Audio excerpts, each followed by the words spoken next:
Bonjour et bienvenue dans ce cours numéro 14 qui va traiter de la sémiologie hépatique. Donc pour rappel, il s'agit donc du chapitre numéro 6 des fondamentaux de pathologie digestive, mais je vous le rappelle, pour les examens ne seront posés que sur des notions abordées dans ce diaporama et ce cours vidéo.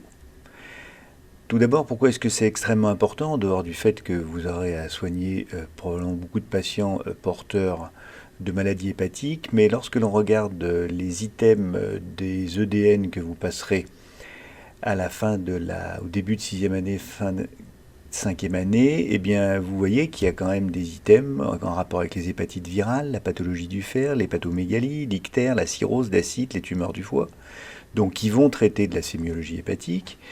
Et pour ce qui est des ICOS, des situations de départ, j'en ai listé quelques-unes, mais il y en a encore beaucoup d'autres qui vont aborder la problématique de la sémiologie hépatique. Concernant la cholestase, tout d'abord la définition. Donc la cholestase correspond à l'ensemble des manifestations correspondant à une diminution à l'arrêt de la sécrétion biliaire. Les causes sont soit une obstruction mécanique des voies biliaires, soit une diminution primitive de la production de bile par les hépatocytes.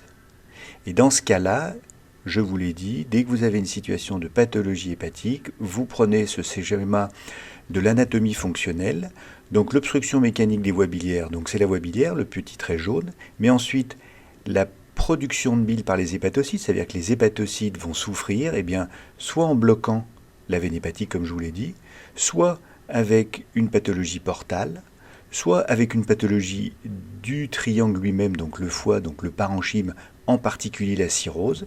Et puis pour les voies biliaires, en intrahépatique, il peut y avoir une ischémie biliaire par une thrombose de l'artère. Alors, d'habitude, on commence par parler de la clinique dans une maladie ou dans un syndrome, mais là, on va parler de la biologie d'emblée, et la biologie dans le sang.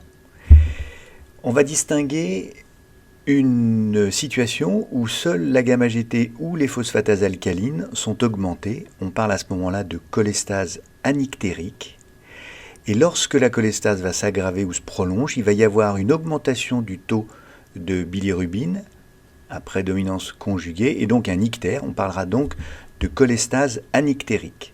Donc il faut absolument caractériser votre cholestase en disant il s'agit d'une cholestase anictérique, c'est-à-dire un taux de bilirubine total normal, ou une cholestase ictérique avec une augmentation de la bilirubine totale et surtout après dominance conjuguée. Concernant les signes cliniques de la cholestase, on vous le rappelle, cliniquement ça peut être tout à fait asymptomatique, mais si on a une augmentation de la bilirubine, eh bien vous savez que si on est entre 25 et 50, on peut avoir un subictère conjonctival, et que si on dépasse 50 micromoles par litre, et bien à ce moment-là, on a un ictère cutané franc, la jaunisse en anglais. Bien sûr, il va y avoir une augmentation de l'excrétion urinaire, donc on aura des urines foncées, et comme la bile ne passe plus dans le tube digestif, on a une décoloration des selles qui deviennent de couleur mastic. Les signes de malabsorption qui sont dus au fait que la bile ne coule plus, ça va être une stéatorée, bien sûr, puisqu'il y a une diminution de l'absorption des graisses, et puis des syndromes hémorragiques qui sont en rapport avec la malabsorption des vitamines liposolubles A, D, E, K. Et puis il y a aussi des signes cutanés, donc avec des prurites ou des lésions de grattage qui sont parfois dues, on pense qu'ils sont dus à des dépôts de sels biliaires, mais on n'en est pas certain. Et puis les xanthomes cutanés qui sont dus à une pathologie du cholestérol, due à une hypercholestérolémie prolongée, puisque vous savez que le cholestérol a un métabolisme hépatique.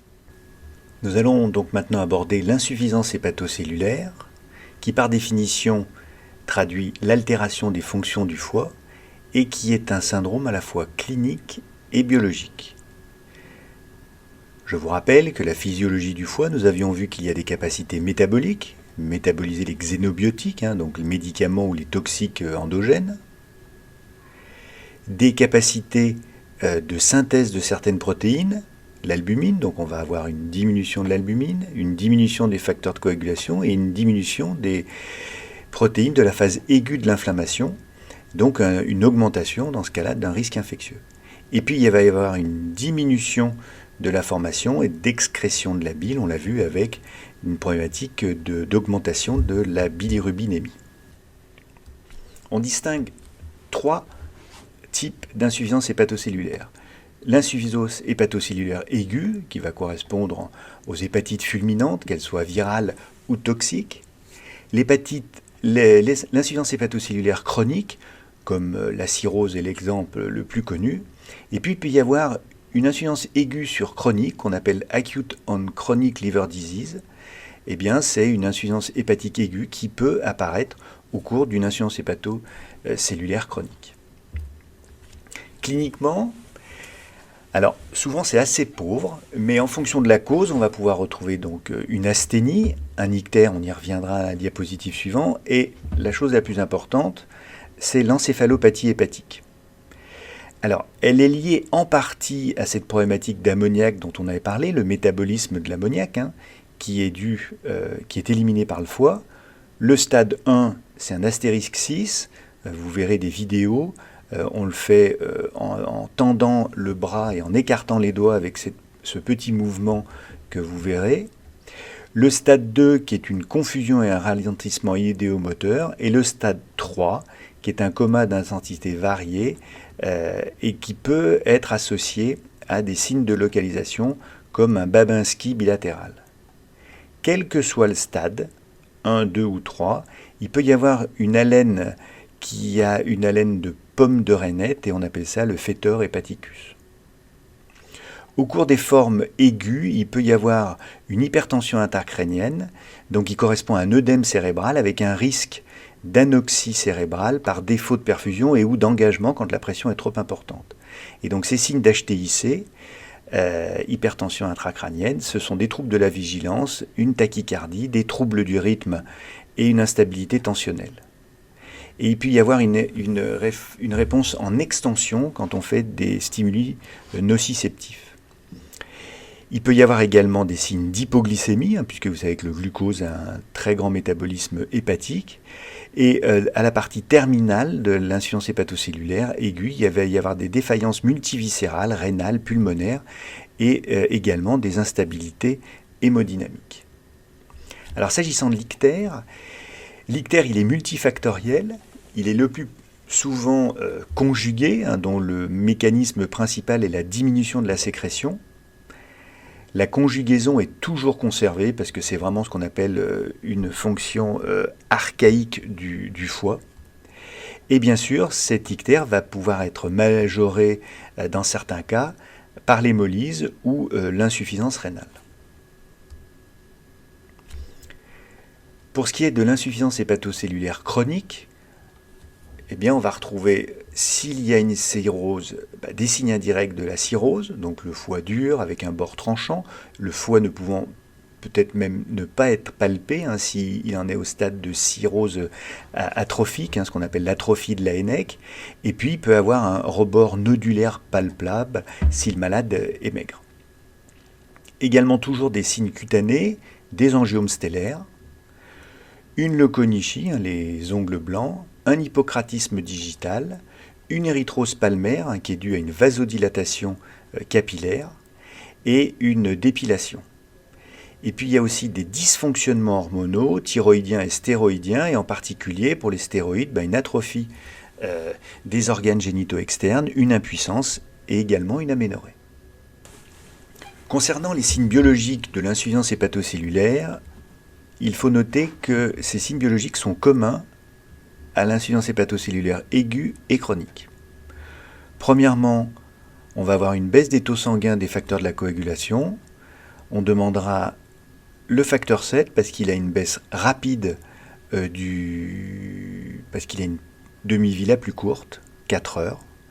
Et on demandera également un dosage du facteur 5, car c'est un facteur qui n'est pas vitamino K dépendant, et c'est-à-dire que ça nous permettra de faire un diagnostic différentiel avec une éventuelle obstruction de la voie biliaire principale qui empêche de faire passer la bile, qui empêche donc la réabsorption des vitamines liposolubles, ADEK, et donc qui ferait que les facteurs de la coagulation vitamino-K dépendants dont ne fait pas partie le facteur 5 diminueraient. Et bien sûr, on demandera un TP qui va diminuer dans les hépatites aiguës et ou chroniques. On va demander également un dosage de l'albumine et de certaines protéines plasmatiques dont leur taux va diminuer. Il va y avoir par contre une augmentation de l'ammoniémie par deux choses, soit une diminution du métabolisme, et on y reviendra aussi par un effet shunt dû aux anastomoses portocaves, ce qui fait qu'une partie de l'ammoniémie qui est produite dans le côlon va passer directement du système splanchnique à la veine cave. Et nous l'avons vu, il y a un ictère, donc il va y avoir une hyperbilirubinémie. Alors, quel que soit le type d'insuffisance hépatocellulaire, la présence d'un ictère, de l'ascite et de l'encéphalopathie sont toujours des signes de gravité. Ce qui va nous permettre d'aborder une notion de score prédictif. Et il y en a deux qui sont prédictifs de mortalité au cours de la cirrhose, pas des insuffisances hépatocellulaires, mais au cours de la cirrhose. Le score de Child, et qui reprend, comme on l'a dit, puisque ictère, acite, encéphalopathie sont toujours des signes de gravité, et bien on s'attend à les retrouver. L'acite, l'encéphalopathie et l'ictère avec la bilirubine. Et donc, l'autre signe, c'est, on l'a vu, l'hypoalbuminémie et la baisse du TP. Donc, en fonction des taux d'albumine, de bilirubine, de la présence d'une encéphalopathie, dont on a déjà vu les stades 1, 2, 3 et 4, 4 étant le coma, le pourcentage du TP, avec sa baisse, donc 50%, inférieur à 40%, et l'acite, vous allez pouvoir attribuer 1, 2 ou 3 points, et la somme va vous donner un score avec une lettre, qui correspond à la somme, quand la somme fait 5, 6, 7, 9, ça va être le child B, et le child C étant une somme entre 10 et 15. Et vous devez savoir que la survie est de 100%, 80% et 45%. Alors il existe aussi un score de MELD, dont vous ne devez pas savoir la formule, mais vous devez savoir qu'il comprend la bilirubine et l'INR, ainsi que la créatininémie. Ce qui vous permet, en utilisant ces scores, de retrouver le fait qu'il y a une baisse de l'albumine, une augmentation de la bilirubine, le signe d'encéphalopathie, la baisse du TP, la présence d'une acite, et on en a parlé d'une insuffisance rénale au cours de la cirrhose, puisque je vous rappelle que ces scores ne sont décrits que pour la cirrhose. Le score de Child-Pugh et le MELD, il doit y avoir une cirrhose. Et concernant le MELD, il est aussi prédictif d'une survie, mais là, pas à 1 an, mais à 3 mois, avec moins de 10% lorsque le MELD atteint 40, lorsque le MELD est à 30, environ 60, et lorsqu'il est inférieur à 20, quasiment 100%, ce qui fait que, vous apprendrez plus tard, la transplantation hépatique ne va se poser que pour des patients qui ont un MELD après 20, vous verrez exactement le cut-off plus tard. Passons maintenant à l'hypertension portale, l'acronyme HTP, dont la définition est soit une augmentation en valeur absolue de la pression portale, donc du réseau splanchnique qui est supérieur à 15 mg de mercure, ou une différence, donc le gradient de pression entre la veine porte et la veine cave inférieure supérieur à 5 mm. Alors dans quel cas on utilise le gradient de pression? Eh bien c'est pour les blocs intrahépatiques, comme on l'avait décrit. Pour les blocs suprahépatiques et infrahépatiques, il n'y a pas de gradient, et donc on va utiliser la pression portale supérieure à 15. Donc, concernant les blocs suprahépatiques, qui par définition se trouvent anatomiquement au-dessus du foie, eh bien on va retrouver les problématiques cardiaques, l'insuffisance cardiaque droite, la péricardique constrictive. Au niveau cave, il peut y avoir un diaphragme, et au niveau des veines hépatiques, il peut y avoir une obstruction des veines hépatiques, le syndrome de Budd-Chiari. Pour les blocs intrahépatiques, il s'agit de la cirrhose et d'autres pathologies qui seront peu abordées, l'hyperplasie nodulaire régénérative et d'autres maladies vasculaires rares du foie. Et pour ce qui est de la partie des blocs infrahépatiques, eh bien, ce sont des problématiques de la veine porte avec une compression, que ça peut être pour des adénopathies, par des adénopathies dans le cadre de lymphome ou de cancer, une invasion tumorale avec les fameuses thromboses tumorales du carcinome hépatocellulaire. Il peut y avoir une thrombose par coagulation, on appelle ça donc une thrombose cruorique, ou une calcification des parois de la veine porte par des œufs de bilharziose qui viennent donc pondre dans le système portal. Alors qu'est-ce que ça entraîne ? Eh bien, lorsque l'on prend la cirrhose, eh bien, le gradient de pression, il vous permet de voir qu'il va y avoir un risque hémorragique qui est quasiment faible et nul quand on est inférieur à 12, mais au-dessus de 12, il peut y avoir des complications hémorragiques. Ces complications hémorragiques sont des ruptures, la plupart du temps, on l'a vu, de varices œsophagiennes, cette collatéralité au niveau de la partie inférieure de l'œsophage, mais il peut y avoir aussi des varices gastriques ou de l'hypertension portale, une gastrite d'hypertension portale, les varices rectales étant plus rares comme cause de saignement.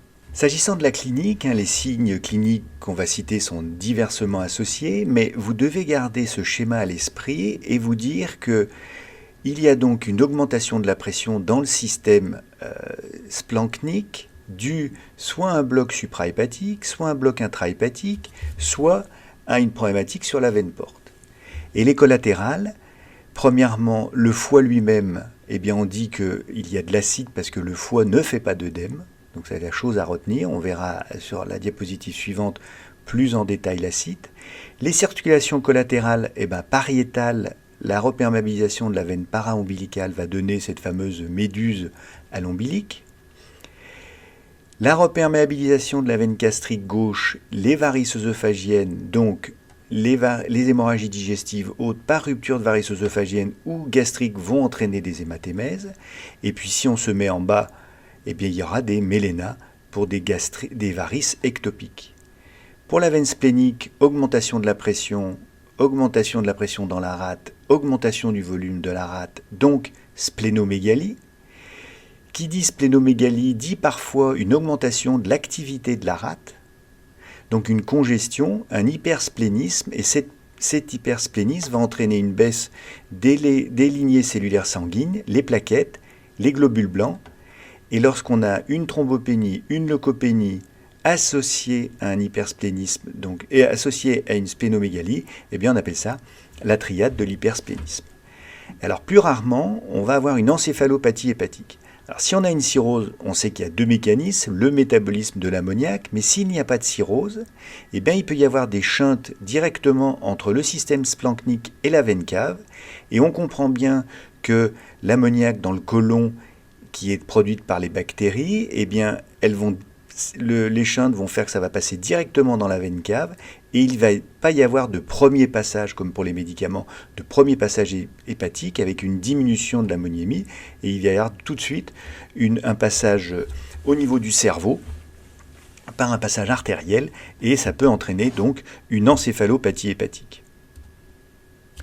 Concernant la clinique de l'acide, eh bien, en fonction de la taille, il va y avoir une gêne respiratoire par une baisse de la compliance thoracique extrinsèque, des épanchements pleuraux avec un passage de l'acide dans le thorax, une augmentation de la pression pouvant donner donc des hernies, soit ombilicales, soit de la région de l'aine, avec des hernies inguinales et ou crurales.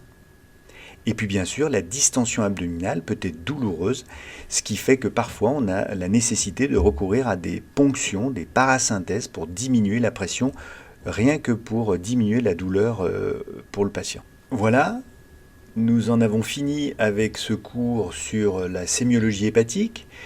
On voit que le support, si vous voulez aller approfondir, ça sera donc le chapitre 6 des fondamentaux de la pathologie digestive. Nous avons vu que c'était extrêmement important pour le futur, d'abord dans votre pratique clinique, mais également pour les examens finaux qui vont vous classer pour choisir votre spécialité.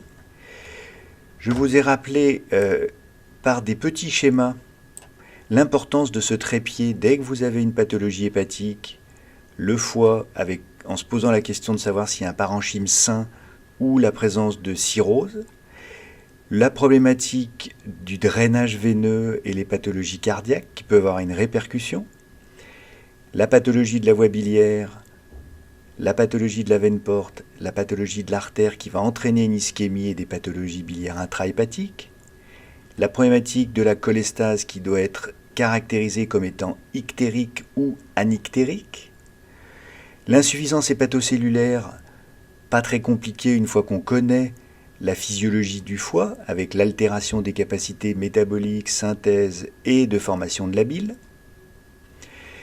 l'insuffisance hépatocellulaire aiguë chronique est bien sûr une entité qui est aiguë sur chronique, donc ACLF. Nous avons vu ensuite le cas particulier de la cirrhose avec la notion de score de Child et de MELD, score qui prédisent la mortalité pour le MELD à 1 an, le MELD à 3 mois. Nous avons ensuite parlé de l'hypertension portale, redéfini la problématique des blocs supra, intra et infra, avec la définition et certaines pathologies. L'hypertension portale, lorsque l'on parle de gradient, et donc pour la cirrhose, si on a un gradient supérieur à 12, il y a des risques de complications hémorragiques. Ces complications hémorragiques ont été rappelées dans les signes d'hypertension portale qui ne sont pas uniquement dus à l'hypertension portale, dus à la cirrhose. Si vous avez ce schéma, vous retrouvez les collatérales, ce qui vous permet de mettre en pression ça, donc le système splanchnique, donc problème supracardiaque, suprahépatique, donc cardiaque, le foie, donc la cirrhose, ou sinon infra, donc un problème de la veine porte. La première chose, l'acide, parce que le foie ne fait pas d'œdème, avec les complications de l'œdème dont on a parlé, et puis la circulation collatérale, les hémorragies digestives, la plupart du temps hautes, mais elles peuvent être aussi basses, la problématique de l'hypersplénisme et de la splénomégalie, donc deux choses différentes, augmentation du volume de la rate, splénomégalie, augmentation de la fonction de la rate, hypersplénisme, la triade de l'hypersplénisme étant thrombopénie, leucopénie et splénomégalie, et la problématique de l'encéphalopathie hépatique qui peut être due soit à un shunt pur s'il n'y a pas de problématique de cirrhose, avec des collatérales entre le système splanchnique et la veine cave, et s'il y a une cirrhose surajoutée, comme on l'a vu dans l'insuffisance hépatocellulaire, eh bien une encéphalopathie hépatique dont ce peut être dû à des problématiques d'ammoniémie. Voilà, je vous remercie et je vous souhaite un bon apprentissage.